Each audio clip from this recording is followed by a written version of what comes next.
ఏదన్నా చేతులకు సంఖ్యలు గొంతులకు తాళాలు ధర్నా చౌకును ఎత్తేసిన గత ప్రభుత్వం స్వేచ్ఛ పేరుతో నిర్బంధం ప్రజల బాధలు ప్రభుత్వానికి చెప్పుకునే మార్గమే కరువు ఉద్యమ నేత పాలకుడైన కనిపించని పాలనా దక్షత వెలుగులోకి రాని నిర్ణయాలు గోప్యంగా జీవోలు ఫామ్ హౌస్ ను వీడేది లేదు ప్రజలను కలిసేది లేదు సచివాలయం చుట్టూ కోట గోడలు నో ఎంట్రీ బోర్డు పాలనలో గోప్యత పారదర్శకతకు పాత్ర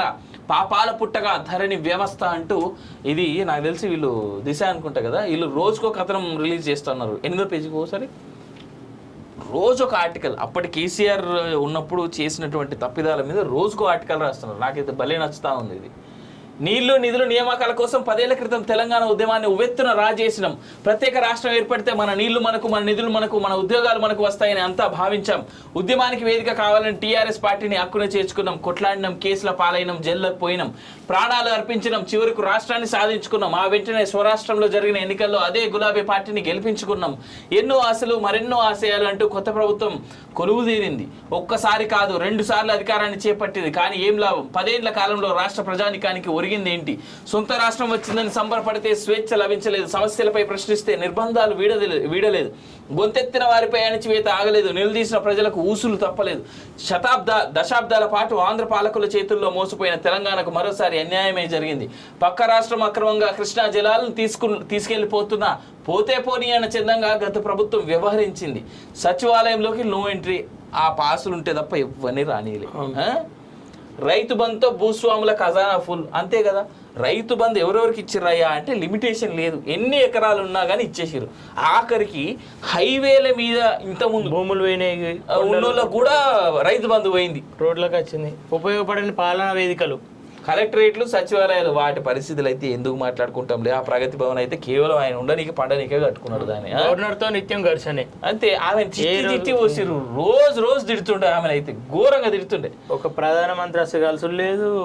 అరే సెంట్రల్ మినిస్టర్స్ అంటే లెక్కలేదు పిఎం అంటే లెక్కలేదు రాష్ట్రపతి అంటే లెక్కలేదు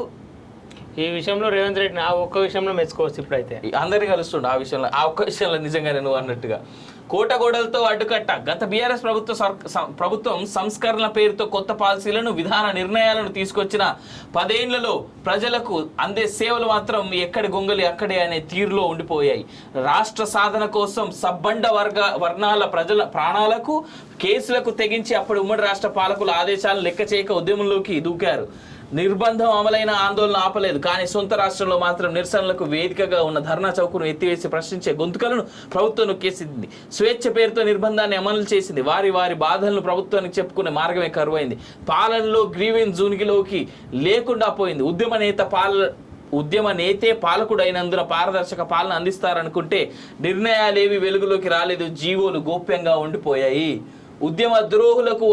అందలం ఉద్యమకారుల అమరవీరుల కుటుంబాలను గౌరవిస్తామని ప్రభుత్వమే వారి బాగోగులు చూసుకుంటుందని బీఆర్ఎస్ నేతలు ఒకప్పుడు మాటలు చెప్పారు కానీ 10 ఏళ్లలో వారికి అవమానమే మిగిలింది ఉద్యమ ద్రోహులను అందలం ఎక్కించింది అమరవీరుల స్మారక స్తూపం ఆవిష్కరణకు సైతం ఆ కుటుంబాలకు ఆహ్వానం లేకుండా పోయింది అవినీతి లంచాలు పైరవీలు 3 పువ్వులు 6 కాయలుగా వరదిల్లాయి కరోనా సమయంలో పైరవీలు ఉంటే ప్రైవేట్ ఆసుపత్రుల్లో అడ్మిషన్లు ఆక్సిజన్ సిలిండర్లు దొరికేవి ట్విట్టర్ ద్వారా రిక్వెస్ట్లు పెడితేనే పనులయ్యాయి ప్రజలకు సేవలు అందించాల్సిన ప్రభుత్వ యంత్రాంగం చివరకు అధికార పార్టీ పెద్దల అనుగ్రహంతో తీసుకోవాల్సిన పరిస్థితి రెవెన్యూ వ్యవస్థ బస్టుపట్టింది కాసులు ఇస్తే తనది కాని భూమిని సైతం సొంతం చేసుకునేలా ఎంఆర్ఓలు మొదలు కలెక్టర్ల వరకు చాలా మంది అవినీతికి అలవాటు పడ్డారు ఇప్పటిదాకా దాన్ని వదులుకోలేదు అంటూ చూస్తా ఉన్నాం గత 10 ఏళ్లలో జరిగిన దౌర్భాగ్యం ఇదే తెలంగాణలో జరిగినటువంటి డెవలప్మెంట్ ఏంటంటే మీరు గత 10 ఏళ్లుగా మన తెలంగాణ రాష్ట్రంలో ఉండిపోయినటువంటి ఐఏఎస్లు ఐపీఎస్లకు సంబంధించినటువంటి ఏ ఒక్కడి బ్యాంక్ ఖాతాలైనా చూడండి వాళ్ళ బినామీలను చూడండి ఆస్తులు అమాంతం పెరిగిపోయినాయి మన రంగారెడ్డి కలెక్టర్ మెదక్ కలెక్టర్ పక్కన ఉన్నటువంటి నవీన్ మిట్టల్ ఎవరైనా తీసుకోండి సిద్దిపేట కలెక్టర్ ఆ కలెక్టర్ ఈ కలెక్టర్ అనే పేరే అవసరం లేదు అట్లాంటిది ఒక కలెక్టర్ మొన్న బీఆర్ఎస్ నుంచి మెదక్ నుంచి నిల్చున్నాడు వెంకటరామిరెడ్డి ఎన్ని వేల కోట్లు వీళ్ళ సంపాదనలు కేవలం వీళ్ళకి తప్ప ఇంకెవరికైనా పైసలు ఒరిగినాయా ఎవడన్నా బాగుపడిందా అంటే తూరువేరి దండం పెడితే ఎవరిని బతుకు బాగుపడాలి ఉద్యమకారులు అంటే ఒక ఓన్లీ శ్రీకాంతాచార్య తల్లిని చూపించుకుంటే ఉద్యమకారులు మొత్తం అంతే అంతకుమించి ఇంకేం లేదు ఇదైతే వాస్తవం ఉద్యమ ద్రోహులకు అందరం అవును మన తెలంగాణలో గత 10 ఏళ్ళుగా ఉన్నటువంటి మంత్రివర్గంలో ఎంతమంది ఉద్యమ నాయకులు ఉండే, ఎంతమంది ఉద్యమకారులు ఉండే? గతంలో ఏదైతే తెలంగాణ ఉద్యమాలను తప్పు పట్టిర్రో, అడ్డం నిలబడరో, మన బిడ్డలను కొట్టిర్రో వాళ్ళ మీరెంత, మీ బతుకులు ఎంత నా తెలుసా అని ఏడ కూర్చున్నాడు, మినిస్టర్ అయ్యిండు, గంగుల మినిస్టర్ అయ్యిండు. ఎవరికి తెలుసు వీళ్ళందరూ ఉద్యమాల టైంలో? ఎవరికన్నా వచ్చి ఏనాడన్నా నీళ్లు వచ్చి అరే తెలంగాణ కోసం కొట్లాడుతున్న బిడ్డలు వీళ్ళ కింద నీళ్ళన్నా వద్దాం, కడుపు నిండి అన్నం అన్న పెడదామన్న పాపం చేయలే ఈ బాడకావులు ఎవరు? ఉద్యమకారులను ఏ రోజు కూడా కనిపించలేరు అన్న, బయటకు చూపించలేరు.